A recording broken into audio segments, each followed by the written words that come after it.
ನಮಸ್ಕಾರ ಎಲ್ಲರಿಗೂ. I hope ನೀವು ಕೂಡ ಚೆನ್ನಾಗಿದ್ದೀರಾ. ನಾನು ಇವತ್ತಿನ ದಿನ ಬಂದುಬಿಟ್ಟು ಸಿಂಪಲಾಗಿ ಒಂದು ಎಗ್ ರೈಸ್ ಮಾಡ್ತಾಯಿದ್ದೇನು.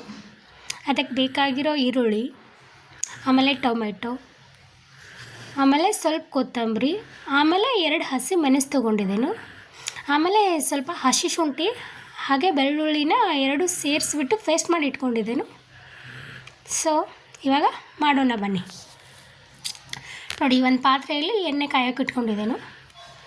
ಎಣ್ಣೆ ಕಾದ ನಂತರ ಸ್ವಲ್ಪ ಜೀರಿಗೆ ಹಾಕ್ಕೊಳ್ತೇನು.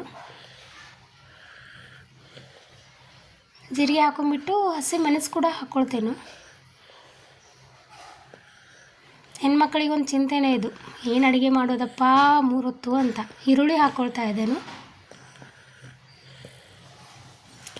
ಈರುಳ್ಳಿ ಮತ್ತು ಮೆಣಸು ಚೆನ್ನಾಗಿ ಫ್ರೈ ಆಗಬೇಕು. ಇದು ಫ್ರೈ ಆದ ನಂತರ ಬೆಳ್ಳುಳ್ಳಿ ಮತ್ತು ಹಸಿ ಶುಂಠಿ ಪೇಸ್ಟ್ ಇರುತ್ತಲ್ಲ ಅದನ್ನು ಹಾಕ್ಕೊಳ್ತಾ ಇದ್ದೇನು. ಇದು ಹಸಿ ವಾಸನೆ ಹೋಗೋ ತನಕ ಸ್ವಲ್ಪ ಚೆನ್ನಾಗಿ ಫ್ರೈ ಮಾಡ್ಕೊಳ್ಬೇಕು. ಅಂದರೆ ಆ ಕಡೆಯಿಂದ ಈ ಕಡೆ ಮಾಡ್ತಾಯಿದ್ರೆ ತಾನೇ ಇದು ಚೆನ್ನಾಗಿ ಫ್ರೈ ಆಗುತ್ತೆ.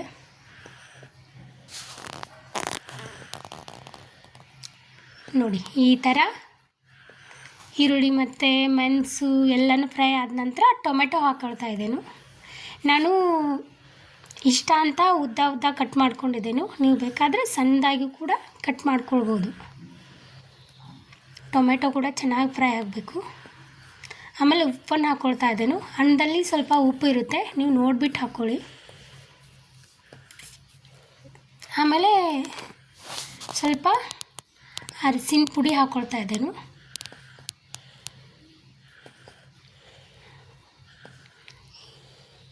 ಉಪ್ಪು ಮತ್ತು ಅರಿಶಿನ ಪುಡಿ ಹಾಕಿಬಿಟ್ಟು ಈ ಥರ ಮತ್ತೆ ನಾನು ಕೈ ಆಡಿಸ್ತಾ ಇದ್ದೇನು.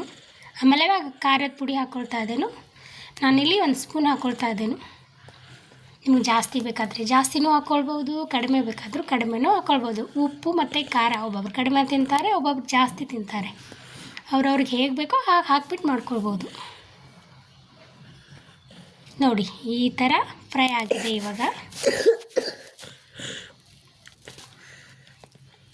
ನೋಡಿ, ಸ್ಮೆಲ್ ಕೂಡ ಬರ್ತಾಯಿದೆ ಜಿಂಜರ್ದು ಮತ್ತು ಇದ್ರದ್ದು. ಇವಾಗ ಮೊಟ್ಟೆ ಒಡೆದು ಹಾಕ್ಕೊಳ್ತಾ ಇದ್ದೀನಿ ನಾನಿಲ್ಲಿ 6 ಮೊಟ್ಟೆ ಹಾಕ್ಕೊಳ್ತಾ ಇದ್ದೀನಿ. ಮೊಟ್ಟೆ ಒಡೆಯುವಾಗ ಸ್ವಲ್ಪ ಕೇರ್ಫುಲ್ಲಾಗಿ ಒಡೆದು ಹಾಕ್ಕೊಳ್ಳಿ. ಇಲ್ಲಾಂದರೆ ಅದು ಮೇಲಿನ ಸಿಪ್ಪೆ ಬಿಚ್ಚಿಬಿಟ್ಟಿದ್ರೆ ಕಷ್ಟ, ತೆಗಿಯೋಕ್ಕೆ ಬರಲ್ಲ ಅದರಲ್ಲಿ. ಹಾಗಾಗಿ ಸ್ವಲ್ಪ ಕೇರ್ಫುಲ್ಲಾಗಿ ಒಡೆದು ಹಾಕ್ಕೊಳ್ಳಿ. ನೋಡಿ, ಈ ಥರ ಹಾಕ್ಕೊಂಡ್ಬಿಟ್ಟು ನಾನು ಕೈ ಆಡಿಸ್ತಾ ಇದ್ದೇನು. ನೋಡಿ, ಈ ಥರ ಗಟ್ಟಿ ಆಗ್ತಾ ಬರ್ತಾ ಇದೆ. ಇನ್ನೂ ಗಟ್ಟಿ ಆಗಬೇಕಿದು. ಹಾಗೆ ಗಟ್ಟಿ ಆಗೋ ತನಕ ಬಿಟ್ಟರೆ ತಳ ಹತ್ತುತ್ತೆ, ಬಿಡಬಾರ್ದು. ಹಾಗೆ ಕೈ ಆಡಿಸ್ತಾನೆ ಇರಬೇಕು. ನೋಡಿ, ಈ ಥರ ಗಟ್ಟಿ ಆಗ್ತಾ ಬಂದಿದೆ, ಬಟ್ ಇನ್ನೂ ಗಟ್ಟಿ ಆಗಬೇಕು. ನೋಡಿ, ಇವಾಗ ಇನ್ನೂ ಸ್ವಲ್ಪ ನೀರಿದೆ, ಇನ್ನೂ ಸ್ವಲ್ಪ ಗಟ್ಟಿ ಆಗಬೇಕು. ನೋಡಿ, ಇವಾಗ ಪೂರ್ತಿ ಗಟ್ಟಿಯಾಗಿದೆ. ಇವಾಗ ನಾನು ಇದಕ್ಕೆ ಅನ್ನ ಸೇರಿಸ್ಕೊಳ್ತೀನಿ.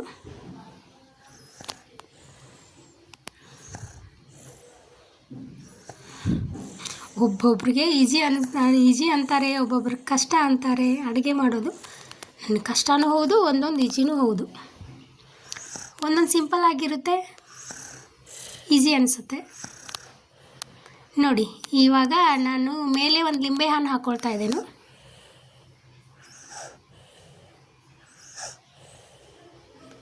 ಲಿಂಬೆ ಹಣ್ಣನ್ನು ಹಾಕಿಬಿಟ್ಟು ಮತ್ತೆ ಚೆನ್ನಾಗಿ ಮಿಕ್ಸ್ ಮಾಡ್ಕೊಳ್ಬೇಕು.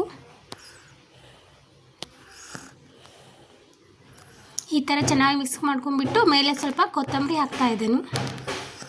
ನೋಡಿ, ಈ ಥರ ಎಗ್ ರೈಸು ರೆಡಿ ಆಯಿತು.